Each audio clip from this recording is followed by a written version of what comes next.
ನಿನ್ನೆ ಲೈವ್ ಯಾರ್ಯಾರು ನೋಡಿದ್ರಿ? ರಕ್ಷಿತಾ ನಾಮಿನೇಷನ್ ಮಾಡಿದ್ಲಲ್ವಾ, ವಾದ ವಿವಾದ ನಡೀತಲ್ವಾ, ಆಮೇಲೆ ಇದೆಯಲ್ವಾ, ಆಗಿತ್ತು ನೋಡಿ ಮಜಾ, ಸಖತ್ ಮಜಾ. ರಕ್ಷಿತಾ ಸ್ಪಂದನ ಮತ್ತು ಕಾವ್ಯನ ನಾಮಿನೇಷನ್ ಮಾಡಿದ್ಲು, ಹಾಗೆ ರಾಶಿಕನೂ ಸಹ ಮಾಡಿದ್ಲು. ಆ ನಂತರ ಎಲ್ಲ ಮುಗಿಸ್ಕೊಂಡು ಮನೆ ಒಳಗೆ ಬಂದ ಮೇಲೆ ಎಲ್ಲರೂ ಸೇರಿಕೊಂಡು ರಕ್ಷಿತನ್ಗೆ ತರಾಟೆಗೆ ತಗೊಂಡ್ರು. ಆದರೆ ನಮ್ಮ ರಕ್ಷಿತಾ ಇದ್ದಾಳಲ್ವಾ, ಎಲ್ಲದಕ್ಕೂ ಸಹ ಉತ್ತರ ಚೆನ್ನಾಗೇ ಕೊಟ್ಲು. ಲೈವ್ನಲ್ಲಿ ನಾನು ಹೇಳ್ತಾ ಇರೋದು. ಸ್ಪಂದನ ಹೇಳ್ತಾಳೆ ಮಾಳು ಹೋಗೋದಕ್ಕೆ ರಕ್ಷಿತಾನೇ ಕಾರಣ ಅಂತ ಹೇಳ್ತಾಳೆ ನೋಡಿ. ರಕ್ಷಿತಾ ಕಾರಣ ಅಲ್ಲ, ಹೌದು ತಾನೆ?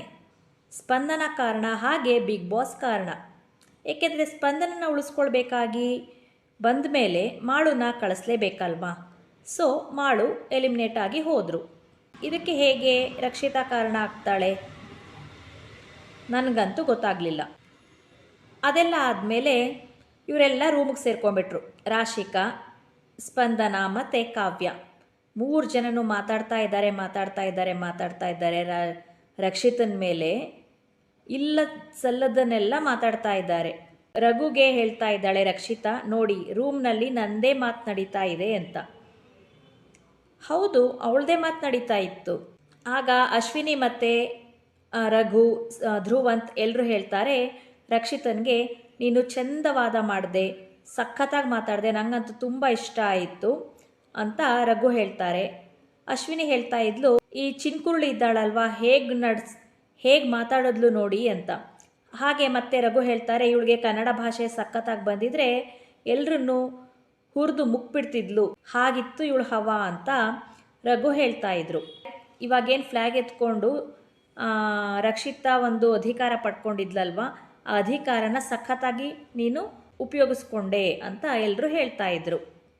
ಧ್ರುವಂತ್ ಹೇಳ್ತಾ ಇದ್ದ, ಇನ್ನು ಮಿಕ್ಕಿದವ್ರದ್ದೆಲ್ಲ ಬರೀ ಮಾತಷ್ಟೇ, ಇವಳಂತೂ ಸಖತ್ತಾಗಿ ಮಾತಾಡಿದ್ಲಲ್ವಾ ಅಂತಲೂ ಹೇಳ್ತಾ ಇದ್ದ ಧ್ರುವಂತ್.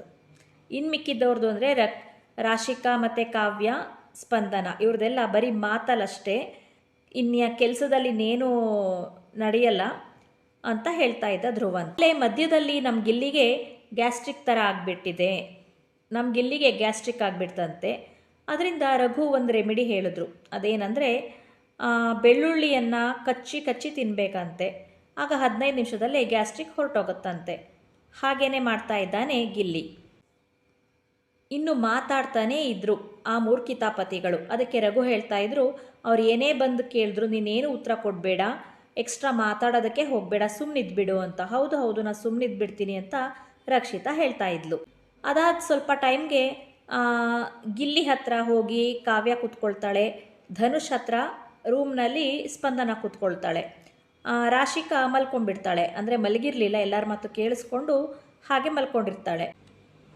ಈ ಕಡೆ ಕಾವ್ಯ ಗಿಲ್ಲಿಗೆ ಹೇಳ್ತಾ ಇರ್ತಾಳೆ, ರಕ್ಷಿತಾ ಏನನ್ನೂ ಅಬ್ಸರ್ವ್ ಮಾಡಲ್ಲ, ಸುಮ್ಮನೆ ಮಾತಾಡ್ತಾ ಇರ್ತಾಳೆ, ಏನೋ ಒಂದು ನಾಮಿನೇಟ್ಗೆ ಕಾರಣ ಕೊಡಬೇಕಲ್ವಾ ಅಂತ ಕೊಡ್ತಾಳೆ. ಅವಳ ಕಾರಣಗಳೆಲ್ಲ ನನಗೆ ಒಪ್ಕೊಳ್ಳೋದಕ್ಕೆ ಸಾಧ್ಯನೇ ಇಲ್ಲ ಅಂತ ಹೊಟ್ಟೆ ಒಂದು ಕಿಚ್ಚಿಂದ ಮಾತಾಡ್ತಾ ಇರ್ತಾಳೆ. ರಕ್ಷಿತಾ ನನಗೆ ಹೀಗೆ ಮಾತಾಡ್ಬಿಟ್ಲಲ್ವಾ ಅನ್ನೋ ಥರ ಒಂದು ಕೋಪ ಇಟ್ಕೊಂಡು ಮಾತಾಡ್ತಾ ಇರ್ತಾಳೆ. ಈ ಕಡೆ ಧನುಷ್ಗೂ ಸಹ ಸ್ಪಂದನ ಒಪ್ಪಿಸ್ತಾ ಇರ್ತಾಳೆ ಎಲ್ಲವನ್ನ. ಅವತ್ತು ಹಾಗೆ ಮಾಡಿದ್ಲು, ಇವತ್ತು ಹೀಗೆ ಮಾಡಿದ್ಲು ರಕ್ಷಿತಾ, ಹೀಗೆ ನೋಡು ಹೇಗೆ ಮಾತಾಡಿದ್ಲು, ಈ ದಿನ ನೋಡು ಹೇಗೆ ಮಾತಾಡಿದ್ಲು ಅಂತೆಲ್ಲ ರಕ್ಷಿತನ ವಿಷಯವಾಗಿ ಒಪ್ಪಿಸ್ತಾ ಇರ್ತಾಳೆ ಸ್ಪಂದನ. ಅದಕ್ಕೆ ಧನುಷ್ ಹೇಳ್ತಾನೆ, ನೀನು ಗೆದ್ದು ಫ್ಲ್ಯಾಗ್ ತೊಗೊಂಡು ರಕ್ಷಿತನ ನಾಮಿನೇಟ್ ಮಾಡಬೇಕಿತ್ತು ಅಂತ ಹೇಳ್ತಾನೆ. ಆಗ ಅದು ಹೇಗೆ ಸಾಧ್ಯನೋ, ಅವಳೇ ಫಾಸ್ಟ್ ಆಗಿದ್ಲಲ್ವಾ, ನನಗೆ ಹೇಗೆ ಸಾಧ್ಯ ಆಗ್ತಾಯಿತ್ತು ಅಂತ ಸ್ಪಂದನ ಕೇಳ್ತಾ ಇದ್ಲು. ಆಗ ಧನುಷ್ ಹೇಳ್ತಾನೆ, ನೀನು ಮತ್ತು ಕಾವ್ಯ ಟೀಮ್ ಅಪ್ ಮಾಡಿಕೊಂಡು ರಕ್ಷಿತನ ತಡೆದು ಬಿಟ್ಟು ನಿಮ್ಮಿಬ್ಬರಲ್ಲಿ ಯಾರಾದರೂ ಒಬ್ಬರು ಫ್ಲ್ಯಾಗ್ ತೊಗೊಂಡು ರಕ್ಷಿತನ ನಾಮಿನೇಟ್ ಮಾಡಬಹುದಿತ್ತು ಅಂತ ಹೇಳ್ತಾ ಇದ್ದ.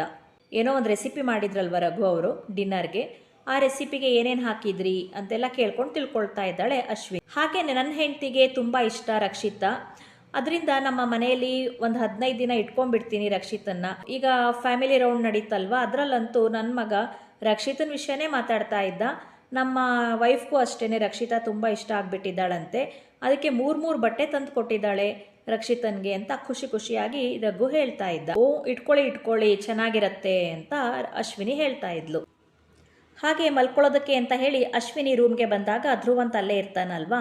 ಆಗ ಧ್ರುವಂತ್ಗೆ ಹೇಳ್ತಾ ಇದ್ಲು ಅಶ್ವಿನಿ, ನನಗಂತೂ ಈ ದಿನ ರಕ್ಷಿತಾ ತುಂಬ ಇಷ್ಟ ಆಗಿಬಿಟ್ಲು ಅಂತ. ಆಗ ಧ್ರುವಂತ್ ಹೇಳ್ತಾನೆ, ತುಂಬ ಇಲ್ಲ ಸ್ವಲ್ಪ ಇಷ್ಟ ಆದ್ಲು ಅಂತ. ಅಂದರೆ ರಕ್ಷಿತಾ ಧ್ರುವಂತ್ಗೂ ಇಷ್ಟ ಆದ್ಲು, ಹಾಗೆ ಅಶ್ವಿನಿಗೂ ಇಷ್ಟ ಆದ್ಲು ಅಂತ ಮಾತುಕತೆ ನಡೀತಾ ಇತ್ತು. ಎಲ್ಲರೂ ಮಲ್ಕೊಳ್ಳೋ ಟೈಮ್ ಆದರೂ ಸಹ ಇನ್ನು ಧನುಷ್ಗೆ, ಸ್ಪಂದನ, ಗಿಲ್ಲಿಗೆ, ಕಾವ್ಯ ರಕ್ಷಿತನ ವಿಷಯವಾಗಿ ಒಪ್ಪಿಸ್ತಾನೇ ಇದ್ದಾರೆ. ಕಿಚನ್ನಲ್ಲಿ ಸ್ಲ್ಯಾಬ್ ಕ್ಲೀನ್ ಮಾಡ್ತಾ ಇದ್ದ ರಘು ಅವರು ಮತ್ತು ರಕ್ಷಿತಾ ಇಬ್ಬರು ಮಾತಾಡ್ತಾ ಇರುವಾಗ ರಕ್ಷಿತಾ ಹೇಳ್ತಾಳೆ, ಅವರಿಬ್ರಿಗೆ ಏನು ಕೆಲಸ ಹೇಳಿದ್ರು ಎಕ್ಸ್ಟ್ರಾ ಕೆಲಸ ಮಾಡೋದೇ ಇಲ್ಲ. ಈಗ ನೋಡಿ ಇಲ್ಲಿ ಕಿಚನ್ನಲ್ಲಿ ಇಷ್ಟು ಕಸ ಗುಡಿಸಿ ಅಂತ ಹೇಳಿರ್ತಾನೆ ಗಿಲ್ಲಿ, ಅಷ್ಟೇ ಮಾತ್ರ ಗುಡಿಸಿದ್ದಾರೆ ನೋಡಿ. ಬೆಳಗ್ಗೆಯಿಂದ ಆ ಟಿಶ್ಯೂ ಪೇಪರ್ ಅಲ್ಲೇ ಬಿದ್ದಿದೆ, ಅದನ್ನು ಎತ್ಕೊಂಡೇ ಇಲ್ಲ. ಈ ಕಡೆ ಕಸ ಗುಡಿಸೋರು ಅಲ್ಲಿ ಹೋಗಿ ಟಿಶ್ಯೂ ಪೇಪರ್ ಎತ್ತಿ ಇಡಬಹುದಲ್ವಾ, ಡಸ್ಟ್ಬಿನ್ಗೆ ಹಾಕ್ಬೋದಲ್ವಾ, ಹಾಕೇ ಇಲ್ಲ ನೋಡಿ ಅಂತ ಹೇಳಿದಾಗ ರಘು ಹೇಳ್ತಾರೆ, ಹೌದು ಕ್ಯಾಪ್ಟನ್ ಎಷ್ಟು ಹೇಳಿದ್ರು ಅಷ್ಟು ಮಾತ್ರ ಅಲ್ವಾ ಅವರು ಕೆಲಸ ಮಾಡ್ತೀನಿ ಅಂತ ಹೇಳಿದರು, ಅದಕ್ಕೆ ಅಷ್ಟು ಮಾತ್ರ ಹೇಳಿದ್ದಾರೆ, ಅವ್ರ ಅಂಥ ಬುದ್ಧಿ ಇರೋರೇ ಅಲ್ವಾ ಅಂತ ಹೇಳಿ ಇಬ್ಬರು ನಗ್ತಾ ಇದ್ರು. ಆಮೇಲೆ ರಕ್ಷಿತಾ ಹೇಳ್ತಾಳೆ, ಇವ್ರಿಗೆ ಮದುವೆ ಮಾಡಿಬಿಟ್ರೆ ಹೇಗೆ ಎಲ್ಲ ಮುಂದೆ ಹೇಗೆ ನಡ್ಕೊಂಡು ಹೋಗ್ತಾರೆ ಅಂತ ಹೇಳ್ತಾ ಇದ್ಲು. ಅದಕ್ಕೆ ಸರಿಯಾಗಿರುತ್ತೆ ಅಂತ ಹೇಳಿ ರಘು ತಲೆ ಚಚ್ಕೊಳ್ತಾ ಇದ್ದಾರೆ. ಇನ್ನೂ ಏನೇನೋ ಮಾತುಕತೆ ಆಯಿತು ಎಲ್ಲರದ್ದು, ಆದರೆ ಸ್ವಲ್ಪ ಮ್ಯೂಟ್ ಮಾಡಿರ್ತಾರಲ್ವ, ಅದರಿಂದ ಅಷ್ಟಾಗಿ ನಮಗೆ ತಿಳಿದು ಬಂದಿರಲ್ಲ. ಹೇಗಿತ್ತು ನಮ್ಮ ರಕ್ಷಿತಾ ಇವರಿಬ್ಬರನ್ನ ನಾಮಿನೇಟ್ ಮಾಡಿದ್ದು, ವಾದ ವಿವಾದ ಮಾಡಿದ್ದು, ಹಾಗೆ ರಘು, ಅಶ್ವಿನಿ ಮತ್ತು ಧ್ರುವಂತ್ ರಕ್ಷಿತನ್ನ ಹೊಗಳಿದ್ದು ಚೆನ್ನಾಗಿತ್ತಲ್ವ. ನನಗಂತೂ ತುಂಬ ಇಷ್ಟ ಆಯಿತು. ಏಕೆಂದರೆ ಕನ್ನಡ ಅಷ್ಟಾಗಿ ಬರದೇ ಇದ್ರೂ ಅವರಿಬ್ರಿಗೂ ಭಯ ತರಿಸ್ಬಿಟ್ಟಿದ್ದಾಳೆ ರಕ್ಷಿತಾ ಅಂತೂ. ಕಾವ್ಯಂಗೆ ಮತ್ತು ಸ್ಪಂದನಂಗೆ ಭಯ ತರಿಸ್ಬಿಟ್ಟಿದ್ದಾಳೆ. ರಾಶಿಕಾಂಗೂ ಸ್ವಲ್ಪ ಭಯ ಆಗಿದೆ ಅನಿಸುತ್ತೆ. ಅದರಿಂದ ನಿನಗೆ ಎಂಟರ್ಟೈನ್ಮೆಂಟ್ ಮಾಡ್ತಾ ಇದ್ದೀನಿ, ನಾನು ಒಂದು ಖುಷಿ ಆಗಿದ್ದೀನಿ, ಲವಲವಿಕೆ ಆಗಿದ್ದೀನಿ ಅಂತ ಹೇಳಿ ಡ್ಯಾನ್ಸ್ ಎಲ್ಲ ಆಡ್ತಾಳೆ. ಒಂಥರ ಲೂಸ್ ಥರ ಆಡ್ತಾ ಇದ್ಲಪ್ಪ ರಾಶಿಕಾ ಅಂತೂ. ಸ್ಪಂದನೂ ಸಹ ತುಂಬ ಒಂದು ಜಗಳ ಮಾಡ್ತಾ ಇದ್ಲು ರಕ್ಷಿತನ ಹತ್ರ. ಕಾವ್ಯನೂ ಅಷ್ಟೇ, ಎಲ್ಲರದ್ದು ಒಂದೇ ಥರ ಬುದ್ಧಿ ಅಲ್ವಾ, ಇನ್ನೇನು ಮಾಡೋಕ್ಕಾಗತ್ತೆ. ನಮ್ಮ ರಕ್ಷಿತಾ ಎಲ್ಲರನ್ನೂ ಸಹಿಸ್ಕೊಂಡು ಹೋಗಲೇಬೇಕಾಗಿದೆ, ಏನು ಮಾಡೋದಕ್ಕೆ ಆಗೋದೇ ಇಲ್ಲ. ಎಲ್ಲರೂ ಸಹ ರಕ್ಷಿತನ್ಗೆ ಓಟ್ ಮಾಡ್ತಾ ಇರೋಣ ಪ್ಲೀಸ್. ದಯವಿಟ್ಟು ರಕ್ಷಿತನ್ನ ಗೆಲ್ಲಿಸಿ, ಹಾಗೆ ಗಿಲ್ಲಿಯನ್ನೂ ಸಹ ಗೆಲ್ಲಿಸಿ.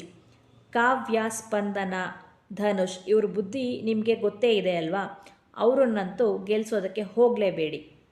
Thank you.